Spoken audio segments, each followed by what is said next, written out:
বোনকে বিয়ের জন্য দেখতে আসবে আজকে, তাই সুন্দর করে সাজিয়ে দিচ্ছে শ্যামা। হাতের চুড়িগুলো পরিয়ে শাড়ির আঁচল মাথায় দিয়ে দেয়। আয়নার সামনে মুখটা ধরে বলে, ইস কি সুন্দর লাগছে তোকে আভা, নজর না লাগুক আমার বোনটার। লজ্জা পায় আভা, মাথা নিচু করে ফেলে। কিছু একটা ভাবতেই শ্যামার মুখ কালো হয়ে যায়। আভাকে ছেড়ে দিয়ে বলে, ব্যাস এবারে বিয়েতে আমার অভিশপ্ত ছায়া না পড়লেই হলো। আভা মুখ উঁচিয়ে তাকায় শ্যামার দিকে, চেয়ার ছেড়ে উঠে শ্যামার সামনে এসে দাঁড়ায়। আমার 7 জন্মের ভাগ্য যে আমি তোমার মতো একটা বোন পেয়েছি, এটা মোটেও কোনো অভিশাপ নয়। শ্যামা মলিন হাসে, আভাকে আবারও চেয়ারে বসিয়ে দিয়ে বলে, আমি আসছি আভা, পাকা কথা হয়ে গেলে আবার বাড়িতে আসবো। এটা বলেই চলে যেতে নেয় শ্যামা। আভা খপ করে শ্যামার হাত ধরে বলে, তুমি কোথাও যেও না বুবু, তুমি কাছে থাকলে আমি মনে জোর পাই, সাহস পাই। তুমি কোথাও যেও না গো। শ্যামা কিছু বলতে যাবে তার আগেই জোরে সোরে দরজা খুলে ভেতরে প্রবেশ করে আসমা বেগম। মাকে এই সময় এখানে দেখে শুকনো ঢোক গেলে আভা, ঝড়ের পূর্বাভাস পায় সে। আসমা বেগম শ্যামার দিকে তাকিয়ে রাগে ফুসতে ফুসতে বলে, কিরে মুখ পুরি, এখনও যাসনি তুই?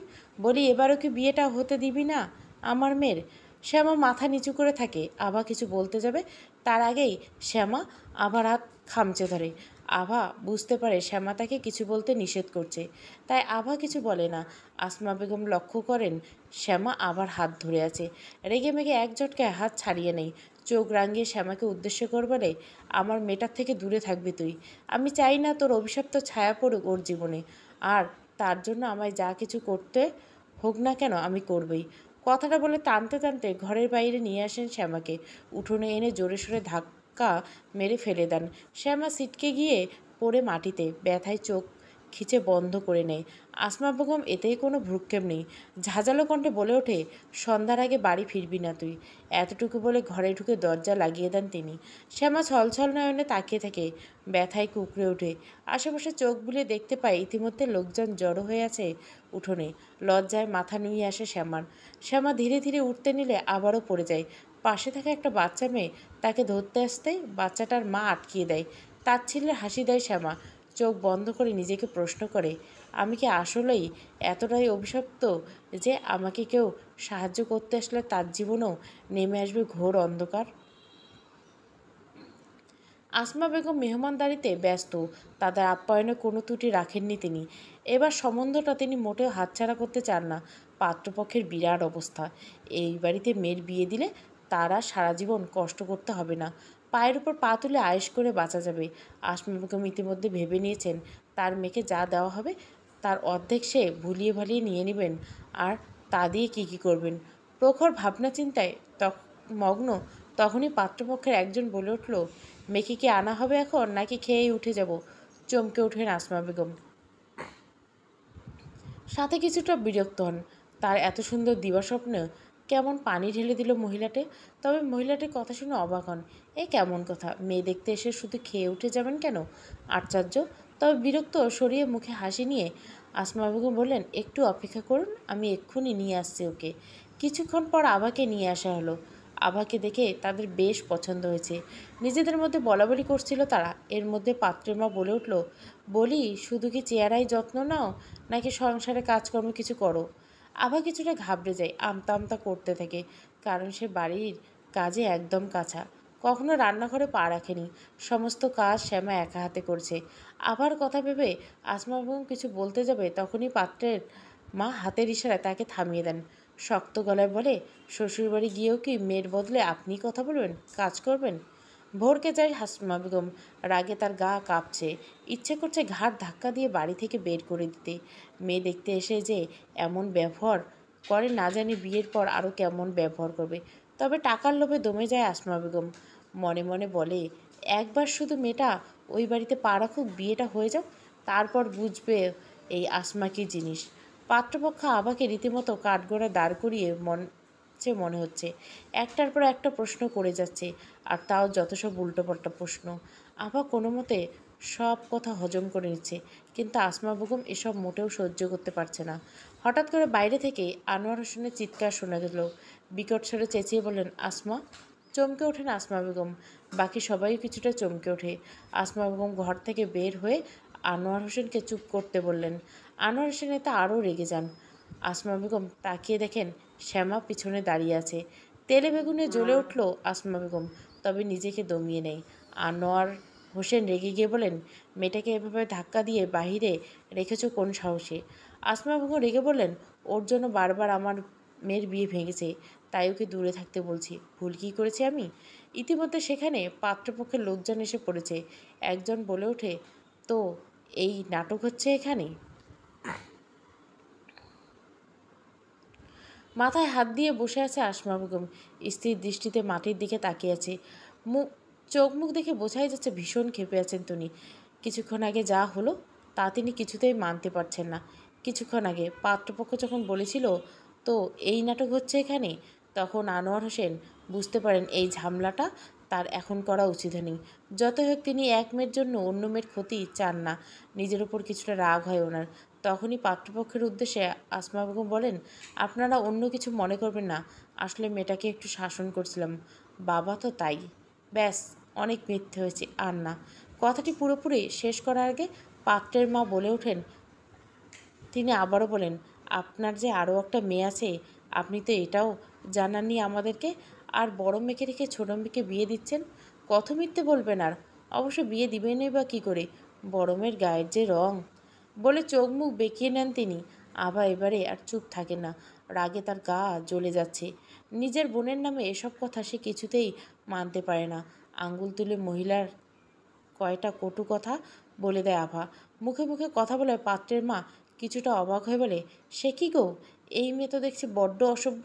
দেখতে এসেছে অথচ মুখে লাগাম নেই। শেষমেশ এই মেয়েকে কিনা বাড়ির বউ বানাতে চাইছি। বলেই তিনি হাউতাস করতে করতে সবাইকে নিয়ে বেরিয়ে যান। আবার রেগে গিয়ে বলে, হ্যাঁ হ্যাঁ, যান যান, আমি নিজেও এ বিয়ে করতাম না। শেষমেশ পাত্রপক্ষরা চলে যায়। আসমা বেগম ধপ করে বসে পড়েন মাটিতে। মাথায় তার দুই হাত। তার দিবা স্বপ্নগুলো স্বপ্নই রয়ে গেল, পূরণ আর হলো না। বর্তমান চুপচাপ বসে আছেন আসমা বেগম। আনোয়ার হোসেন এসবে অভ্যস্ত, তাই তিনি এসবে মোটেও গ্রাহ্য করলেন না। স্বাভাবিকভাবে বললেন, ঘরে চল শ্যামা। শ্যামা দাঁড়িয়েছিল। এতক্ষণ সব ঘটনা ঘটে গেল। শ্যামা একবারের জন্য মুখ খুলেনি, শুধু নীরবে চোখের পানি ফেলেছে। মাঝে মাঝে আসমা বেগমের দিকে তাকাচ্ছে। তার মনে হচ্ছিল এই বুঝি হুঙ্কার ছেড়ে উঠবে সে। আশেপাশে মানুষগুলো অনেক কৌতূহল নিয়ে এসব দেখছে, যেন কোনো চলচ্চিত্র হচ্ছে। শ্যামা আর চোখে চারপাশে চোখ বুলিয়ে নিল। কেউ কেউ তার এমন দুর্ভাগ্যের জন্য আফসোস করছে, কেউ বা মজা নিচ্ছে। শ্যামার ইচ্ছে করছিল মাটির নিচে ঢুকে যেতে। মনের মাঝে সমাজের প্রতি এক তীব্র ঘৃণা জন্মায়।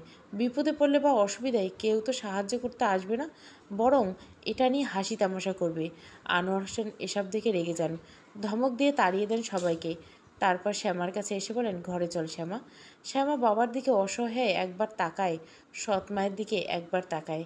শ্যামা চোখ বন্ধ করে লম্বা নিঃশ্বাস নিয়ে নেয়। মনে মনে বলে, কেন বারবার আমাকে এমন দোটানায় পড়তে হয় খোদা।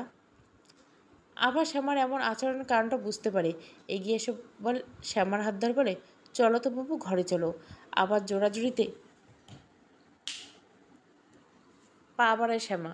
তখনই আসমা বেগম শান্ত গলায় বলে ওঠেন, দাঁড়া। থমকে যায় শ্যামা। এইবার কিছু একটা হবে, আবার একটা ঝামেলা হবে। আসমা বেগম কথার উত্তরে আনোয়ার হোসেন বলেন, তোমার যা বলার ঘরে গিয়ে বলো, এখানে না।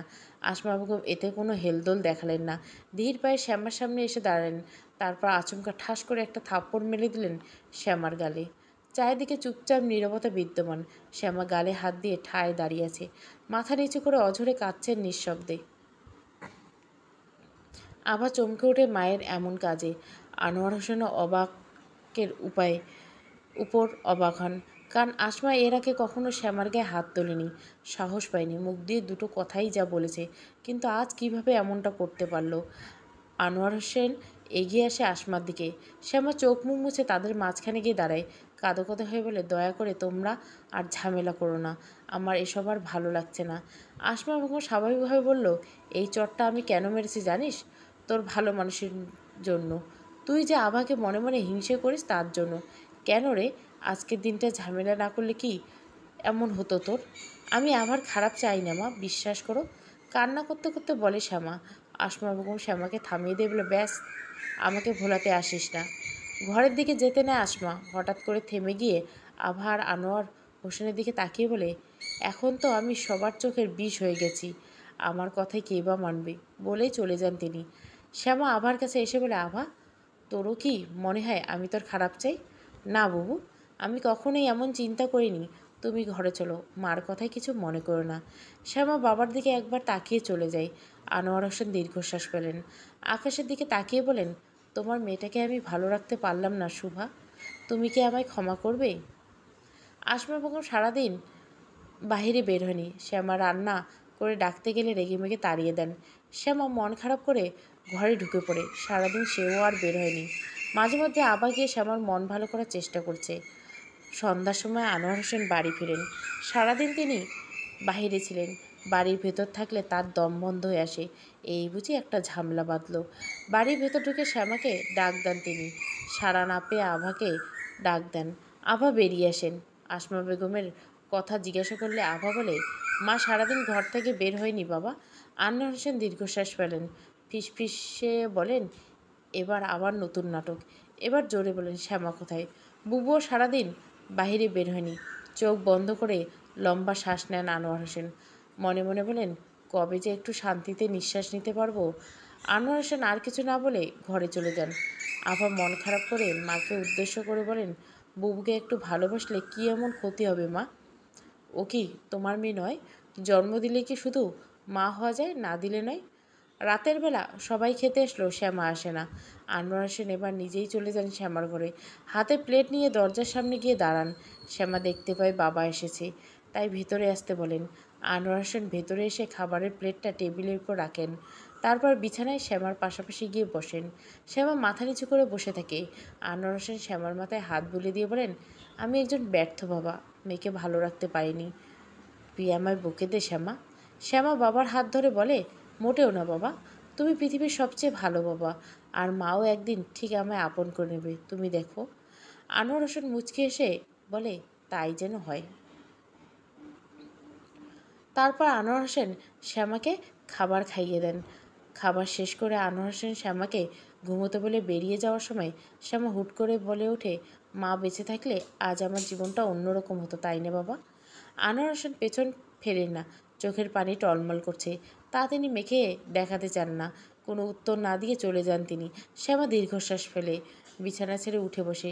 টেবিলে রাখা ছোট্ট আয়নাটা হাতে নিয়ে নিজের গালে হাত দিয়ে বলে, লোকে বলে আমি নাকি অভিশপ্ত, যা ছুঁয়ে দেয় তাই ধ্বংস হয়ে যায়। এই যে নিজেকে ছুঁয়ে দিলাম, কই আমি কেন ধ্বংস হলাম না? সকাল সকাল আসমা বেগমের চিৎকার চেঁচামেচিতে ঘুম ভেঙে যায় আভার। চোখ পিটপিট করে তাকায়, কান পেতে শোনার চেষ্টা করছে। আসমা বেগম হায়ুতাস করছেন। ধরপড়ি উঠল আভা। বিছানা ছেড়ে লাফিয়ে বের হয় ঘর থেকে। মুখ পুড়ল গো, মুখ পুড়ল, মান সম্মান সব গেল।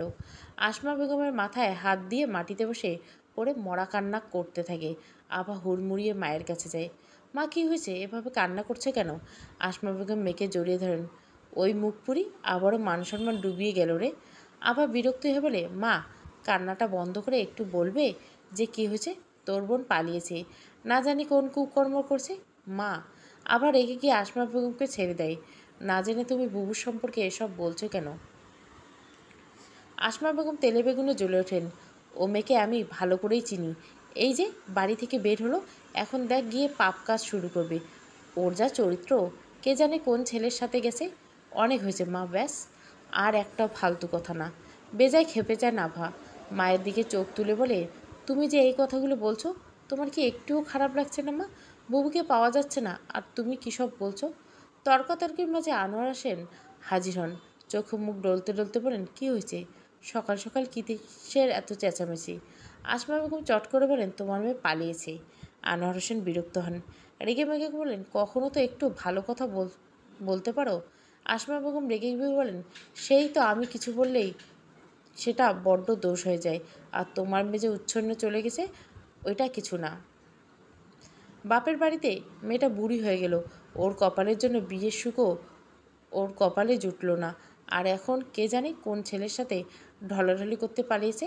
এসব চুপ করো মা, একদম চুপ। মায়ের দিকে আঙুল তুলে চোখ রাঙিয়ে বলে আভা। রাগে তার পুরো শরীর কাঁপছে। আসমা বেগম বেশ অবাক হন মেয়ের এমন ব্যবহারে।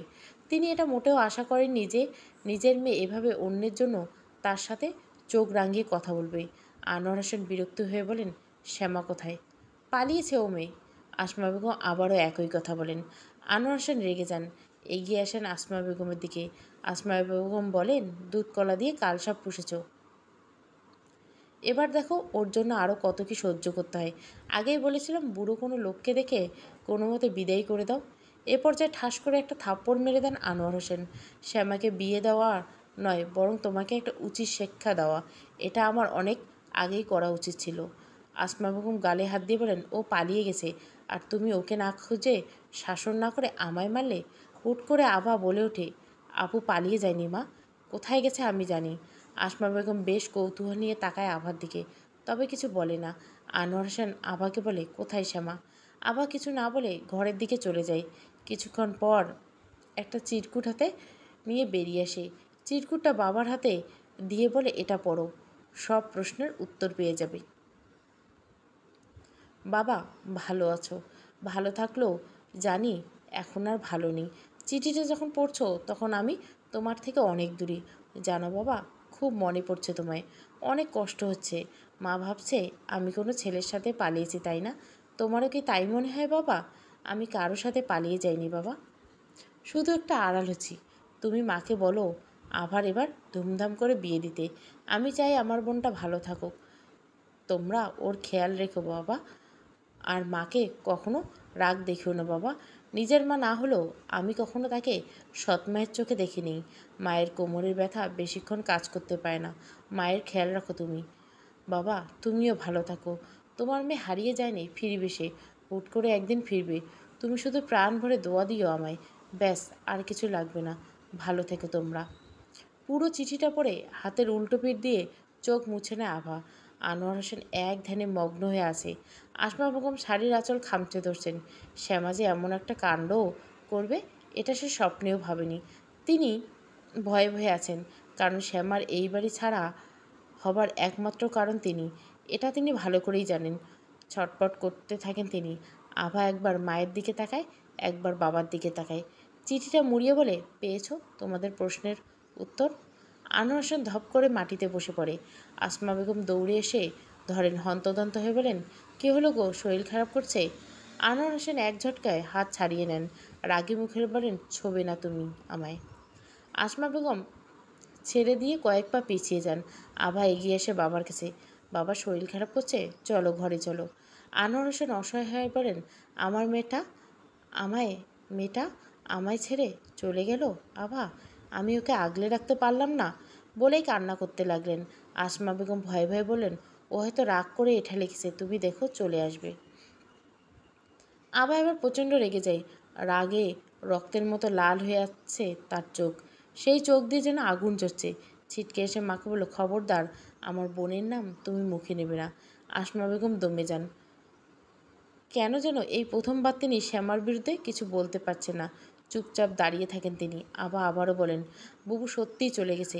কাল রাতে খুব কান্না করছিল বুবু, আমি সারা রাত ঘুমাতে পারিনি, কারণ আমি কখনো বুবুকে এতটা কান্না করতে দেখিনি। আমি মনে মনে অনেক ভয় পাচ্ছিলাম, যদি বুবু উল্টোপাল্টা কিছু করবে না, তাও আমার ভয় করছিল। তাই রাতে বুবুর কাছে শুয়েছিলাম। মাঝরাতে দরজা খোলার শব্দে ঘুম ভেঙে যায়। দেখি বুবু গায়ে চাদর জড়িয়ে চিঠি হাতে বাবার ঘরের দিকে যাচ্ছে। আমি গিয়ে বুবুকে আটকে দিয়েছিলাম, অনেক না করেছিলাম, কিন্তু বুবু শোনেনি। আমি চিঠিটা আমার কাছেই রেখে দিয়েছিলাম, কিন্তু বুবুকে রাখতে পারিনি। প্রথমে ঠিকভাবে কথাগুলো বলে শেষের কথাগুলো অস্পষ্ট ছিল। আবার কান্না করতে করতে হেসকে উঠে গিয়েছিল। চোখ মুছে আবার মায়ের উদ্দেশ্যে বলে, আমি বুবুকে কেন আটকানি জানো? কারণ আমার মনে হচ্ছিল বুবু এখানে জেলখানার মতো ছিল, সারা দিন রাত কাজ করতো আর তোমার কথা শুনতো। এভাবে আরও কিছুদিন গেলে বুবু একদম জীবন্ত লাশ হয়ে যেত। এখান থেকে বাইরে গেলে অন্তত একটু শান্তিতে ঘুমাতে পারবে, তাই আমি আটকাইনি। আর বুবুকে আমি কিছু টাকাও দিয়েছি, যেগুলো তুমি আমায় আমার জন্য দিয়েছি। এখন চাইলে তুমি এটা নিয়েও ঝামেলা করতে পারো। আসমা বেগম এই প্রথমবার শ্যামার জন্য খারাপ লাগছে, নিজেকে মা হিসেবে ভাবতেও লজ্জা লাগছে। কেমন মা সে, যে একজন মেয়েকে ভালো রাখতে পারলো না, হোক সেটা অন্যের। সবচেয়ে বড় কথা, সে তো একজন মা, কিভাবে নিজের বয়সী আর একটা মেয়েকে এর কষ্ট দিতে পারলো। কেমন কুলাঙ্গার মা সে। আভা কান্না করতে করতে বলে, তুমি মা হওয়ার কোনো যোগ্যতাই রাখোনি, আমার লজ্জা করছে তোমাকে মা ডাকতে। কী এমন হতো বুবুকে একটু শান্তিতে থাকতে গেলে? ও তো তোমার ভালোবাসাটা চাইতে ভয় পেত। এটাই মানসিক অত্যাচার করছো তুমি? ছি মা, ছি। তোমার মতো মা যেন পৃথিবীর কোনো মেয়ে না পায়। আসমা বেগমের চোখ বুজে আসে, চোখ বেয়ে কয়েক ফোঁটা পানি গড়িয়ে পড়ে। নিজেকে বড্ড অপরাধী মনে হচ্ছে। ঠিক তো, শ্যামা কখনো তার কথার বিরুদ্ধে যায়নি, যা বলেছে তাই করেছে। তারপরেও কেন তাকে বারবার মানসিক অত্যাচার করেছে? শুধুমাত্র নিজের গর্ভে জন্মায়নি বলে? নিজেকে প্রশ্ন করে আসমা। আনোয়ার হোসেন মাথা নিচু করে আছেন। আভাকে বলে, ওকে কিছু বলিস না আভা, দোষ আমার। আমার মেয়েটাকে আমি দেখে রাখতে পারিনি। আমি বাবা বেঁচে থাকতে ওর এত কষ্ট, ওর মাকে কি জবাব দিব আমি? মরেও যে শান্তি পাবো না। আসমা বেগম চুপচাপ মাথা নিচু করে দাঁড়িয়ে আছেন। ক্ষমা চাইতেও তার ঠোঁট আটকে আসছে। কোন মুখে ক্ষমা চাইবে সে? ক্ষমার অযোগ্য সে। শুধু মনে মনে শ্যামাকে উদ্দেশ্য করে বলেন, তুই যেখানেই থাকিস শ্যামা, ভালো থাকিস, তোর বাবার কাছে ফিরে আসিস, আর আমায় ক্ষমা করে দিস শ্যামা। রেল স্টেশনে চুপচাপ বসে আছে শ্যামা। আশেপাশে বারবার তাকাচ্ছে। কোথায় যাবে, কি করবে কিছুই জানে না। ইচ্ছে করছে এক ছুটে বাড়ি চলে যেতে, কিন্তু শ্যামা এভাবে যাবে না। নিজের জন্য কিছু করতে হবে তার। শ্যামা মায়ের কথা বারবার মনে পড়তে থাকে। মা থাকলে আর জীবনটা কত সুন্দর হতো, অন্তত কারো বোঝা হয়ে থাকতে হতো না। এসব ভাবতে ভাবতে সামনে লক্ষ্য করলো শ্যামা। একটা মেয়েকে আদর করে কিছু খাইয়ে দিচ্ছে তার মা। মেয়েটা বারবার মায়ের সাথে খুনসুট করছে, আর মা তাকে এভাবে ওভাবে খাইয়ে দিচ্ছে। বুকের ভিতর মোচড় দিয়ে ওঠে শ্যামার, চোখ বেয়ে পানি গড়িয়ে পড়ছে। চিৎকার করে বলতে ইচ্ছে করছে, আমায় কেন ছেড়ে গেলে মা? এই পৃথিবীতে আজ বড্ড অসহায় লাগছে আমার। হয় তুমি ফিরে আসো, নয়তো আমায় নিয়ে যাও। আমার তোমাকে ভীষণ প্রয়োজন মা। সমাপ্ত। শ্যামাঙ্গিনী। গল্পটা ভালো লাগলে অবশ্যই লাইক, শেয়ার এবং সাবস্ক্রাইব করবেন। Thank you for watching. সত্য ঘটনা অবলম্বনে।